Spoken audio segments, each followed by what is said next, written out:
Hey guys, welcome, welcome. Happy Human Rights Day. Thanks for joining us. Hey everybody. So, as a lot of you are coming in and joining, my name is Jeff Parshley. I'm one of the co-founders of the No Hate campaign with Adam Buska, who, if you are familiar with the campaign or have participated, then he's likely taking your photo. And today is Human Rights Day, and we've teamed up with One Run Global Relay to try to end this year on a high and a positive note, and unite the world. So we put together this. Well, actually, they put together, the founders put together this relay to get people from all over the world interacting and active for 1 hour today on Human Rights Day. And all the proceeds that are raised today will benefit 5 charities, all working worldwide, doing things for human rights and equality. And sorry, I'm looking for. I'm gonna find Markus in here. Yeah, go ahead. So today we are just kind of doing some lives and chatting with some of the ambassadors of the event today, and just kind of talking about why equality is important to us, and why human rights are important to us, and just ways that we can come together and unite as a community in a time where we feel like it's just so needed. So we're gonna see if we can find. I don't think it's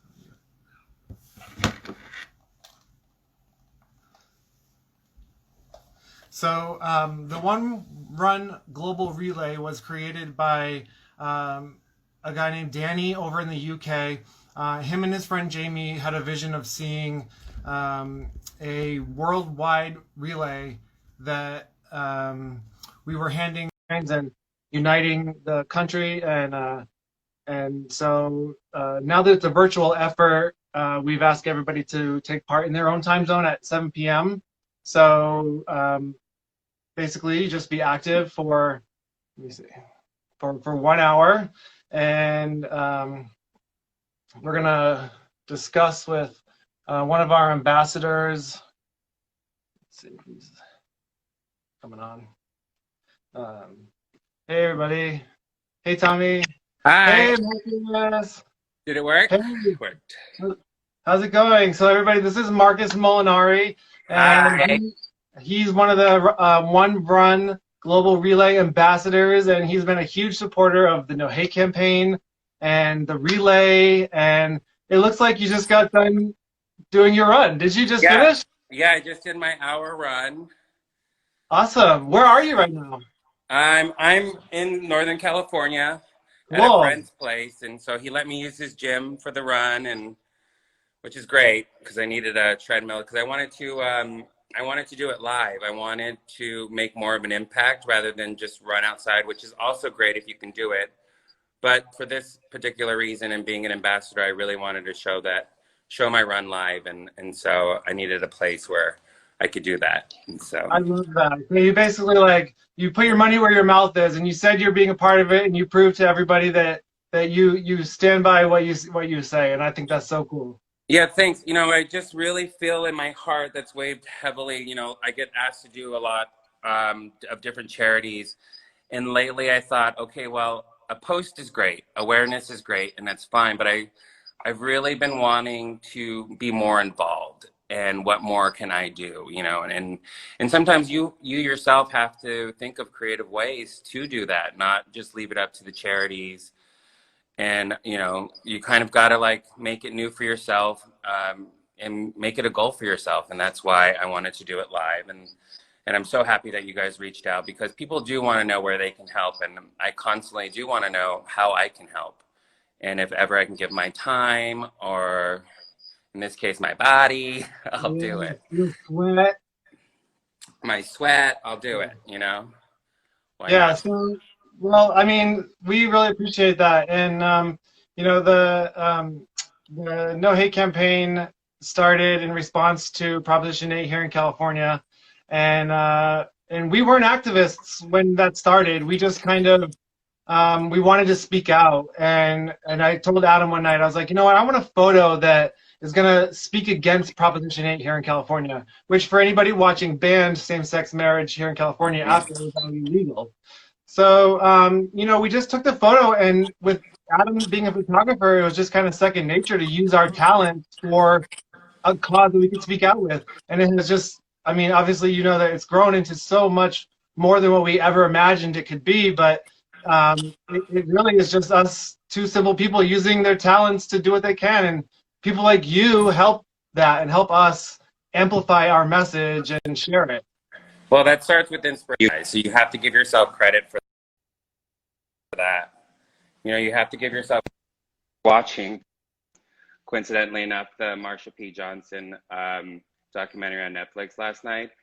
And it's just those moments where you've just had enough, you've seen too much. And she didn't start off being like an activist, and you know, it was just, she saw too much, she's been through too much, and finally enough was enough, where, you know, you have to rise up, and you know, and that's sort of what you guys did in a sense, and that inspires people, because had you not started, I wouldn't have started it, I wouldn't have got my friends involved, and it's just something that constantly needs to be in conversation, and it's so important.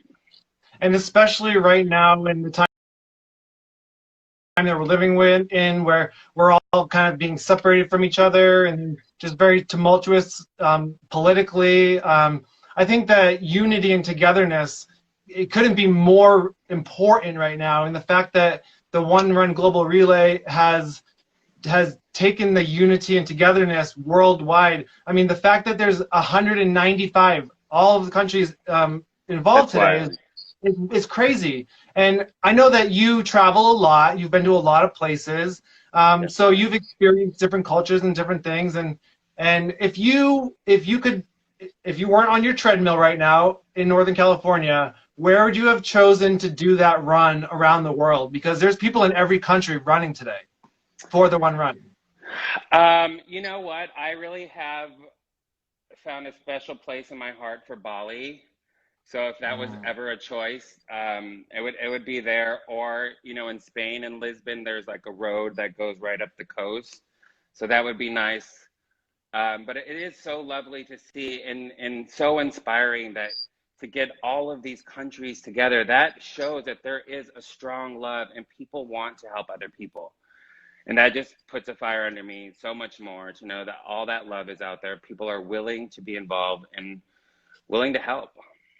Well, in one of the earlier chats I was having with Jackie Cox, we were talking about how important it is to see past, you know, what's portrayed to us from different countries, whether they're adversaries or allies, and to understand that the people in those countries care, and they care about people, and they're not all what you would stigmatize that country to be. You know, there is loving, caring people all over the world, no matter where they live.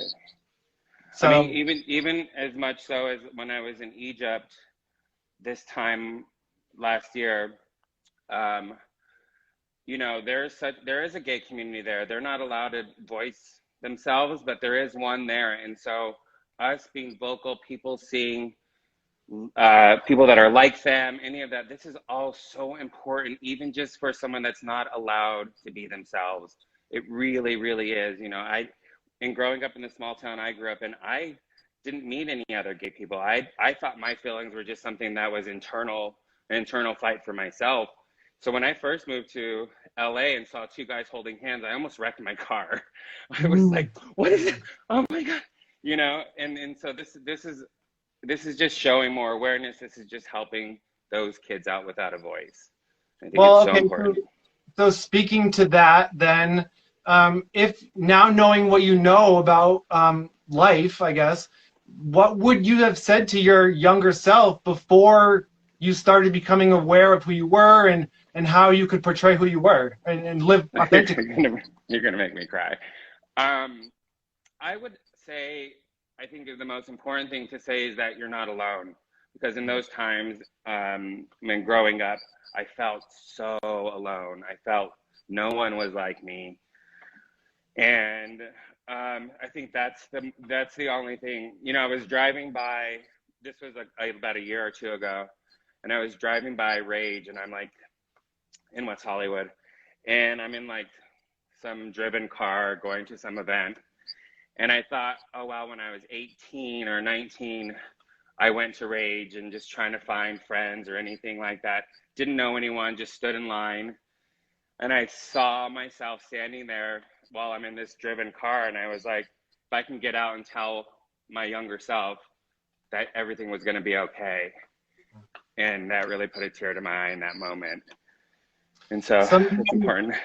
I think sometimes when you're young and you're in the moment of despair, it's hard to see past it, you know? Really is. It really is. So I think that the look back and what we would tell our younger selves is important, because I think people that are young need to hear what we are saying to ourselves. Exactly. When we were younger, you know what I mean? So yeah, I would tell myself, yeah, and so they can understand, like, well, you know, things do change a lot as things get, you know, as things move on, but it just sometimes takes time. It's hard to see, and I've learned through this year that, you know, sometimes even just your birth family is not necessarily the closest people in your life, and to consider who you're putting yourself around, and the people that, you know, want to see you succeed the most and want to see you live authentically. And exactly. And I think that's what you need to surround yourself with. Definitely. And that was a choice I had to make when I was younger, being like going home for holidays. It was like, doesn't make me happy. So I started making holidays with friends, and unfortunately with Katy Perry, and, you know, she took me in like 12 years ago, before any of her music had started, and was like, you're coming home with me. And that started a whole other family. And to watch a family be a family was something new to me. And, you know, it lit up a special place in my heart to also give back, to share all of those things with other people. Yeah, I think that's really important to remember. So for anybody that's just joined us, you see Markus walking because he's just finishing his one run. So we're here because today's Human Rights Day, and we've organized a global relay of runners, and Markus is currently doing his 1 hour of movement. So people of all over the country and all over the world are active for 1 hour from 7 p.m. to 8 p.m. in their time zone. And I'm going to do another hour. So. All right, you're gonna match your own hour. Yeah. Nice. And so I would like everybody to follow Markus, follow the No Hate campaign. There's a little donate button down here in the bottom that you can donate. 100% of the proceeds are going to be going to the One Run Global Relay.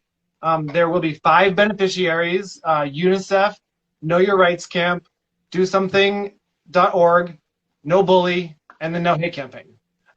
So, you know, your $1 will be split between 5 charities, or anything that, you know, Markus, it was important for us for the One Run founders to choose charities that had arms in a lot of these countries where we're asking people to run, because we want them to see the benefit of their efforts. You know, we want it to touch them, and we want it to spread across to them. So it's not just, you know, an American organization using American money. It's for, because, you know, the No Hate campaign has been to 23 countries, and we're not just going to, like, you know, England and places where it's welcome, you know, like, so we're taking it to like South Africa and Thailand and so important. And so yeah, you know, Singapore. So it's important that we get to all the places, and we be active, and we touch all the places where even you just wouldn't think to touch, because those people there need support. Exactly. Always. I mean, there's, in any walks of life, people need support, and, you know, and to have awareness and to show face there is a great thing. And I'm so thankful to be part of it. And I'm so thankful that you reached out to me even years ago when I got to be part of the No Hate photo, and that was pretty great. You're like in the first bunch of, like, the first 1,000. We have probably like nearly 70,000 photos now from 23 countries, and you're you're one of the very first supporters, and that means a lot to us, not only for the fact that you were one of the very first supporters, but for your continued support. You know, it wasn't just, I'm here to do my photo and then I'm going to go home, because you've always stayed active. You've always stayed supportive and vocal, and not even just for the No Hate campaign, but just for charities and activism in general. You're extremely vocal and supportive of your friends. And I think people like you are who we need to, gravitate towards. Well, I'm here for the gravitational pull. Yes, I love Yeah. that. So speaking of gravitational pull, let's say if you had one superpower to use for good, what do you think it would be? Like, you could do anything with one superpower for good. What do you think you would do? I think that,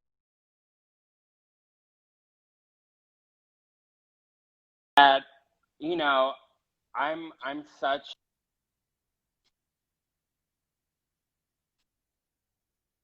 Uh-oh.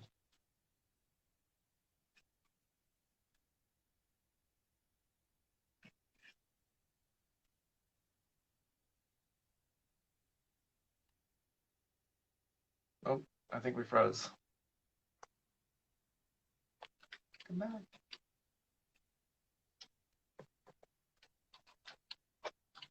Hmm. Oh, it looks like we lost Marcus. Maybe his superpower was the invisibility cloak, and he actually has the power of invisibility. Let's see. Come back here. There we go. All right. We're going to connect back with him, and we're going to figure out what his my superpower took over. invisibility, right? Oh, Hello? oh, there we go. Hi. I'm going to get closer to the house so we don't lose connection again. Okay. So I think my superpower, because I am so drawn to the ocean and I think about this all the time, I think it would just the best start off for all humanity would be to clean the ocean. You Oh, know, yes. And it's the benefit of that is not only for humankind, but for animals, like, all the animals, the oil. If I can clean up the oil, all of that thing kind of like weighs heavily on me, and I think about it a lot. well, there are ways that we as humans can begin to do that. And I think Exactly. that if you had the superpower to do that, I think that a lot of people would benefit from that power. And I would say that that would be a good one.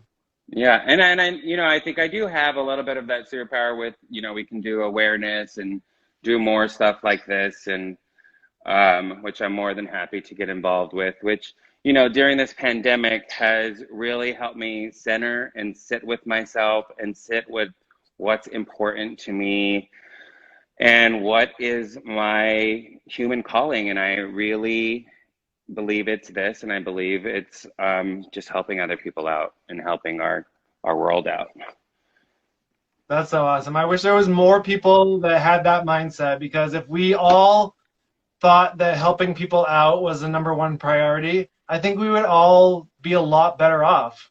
Definitely. And you know what? It takes time. It took me some time, one, to find myself and find out who I was, to be comfortable being gay, to be comfortable dressing any which way I want, and to be comfortable saying that I want to help. And also seeing other people help has inspired me, which is a major factor. And hopefully we just have to be that voice for other people, and we have to be that example first. Well, Marcus, today we are being that example, and you are being that example by running in front of everybody to show them that you're not just here to post of your support. You're actually in a human form, showing it and making it an actual effort to to to be a part of it. And it really means a lot to us. And I cannot thank you enough. And I thank you for your time and just Thank you so everything you much for do. all of your time. like, well, you know, to get it's everything that we've always thought about was it's a group effort, so Definitely. it's always a group effort. So, but I will let you get back to your run. It No, was a no, lot- please don't end it's it. Thank you. but if we could just leave with like maybe just one quick message to any of the one runners, just keeping in mind that they're from some of the smallest countries around the world, and they're taking part in the relay today. Is there something that you could just say to the one runners that are a part of today? Just keep going, and you never know who's watching and who you're inspiring. It may seem like no one, but I promise you, there is one person out there that you're touching, and it's me, to be honest. And just to keep going and not to give up. I love that. Yeah. Thank you so much, Markus. I appreciate you and your time and your support. It really does mean a lot to us. Again, this is for anybody that had missed the intro. This is we were just discussing because Markus and I are ambassadors for the One Run Global Relay. It's a relay that's taking part today on Human Rights Day in 195 countries, and it's the first time that it's ever happened a worldwide event like this. And you can visit onerun.global if you'd like to join Team No Hate and sign up and run in your time zone, or you can sign up for your own team like Markus did and just run for yourself, or you can get one of these shirts that you see me and Markus wearing. 100% of the proceeds of the t-shirts are also donated to the One Run Global Relay and the charity partners. And yeah, we appreciate all the support and you and everybody that's watched and watching and that's a part of this today. So Well, thank you so much, and let's raise more money. Let's do it. So they can donate down here on this button right now, or onerun.global is the website, and they can go there and they can donate to Team No Hate. They can raise their own money if they can't donate themselves, and even just a tweet with every human, hashtag every human, and just showing support. It means a lot to us. Thank you. Bye. Have a good one. I'll be on the treadmill. We're gonna want you come live. We're gonna make sure. All right. I'll be there. All right.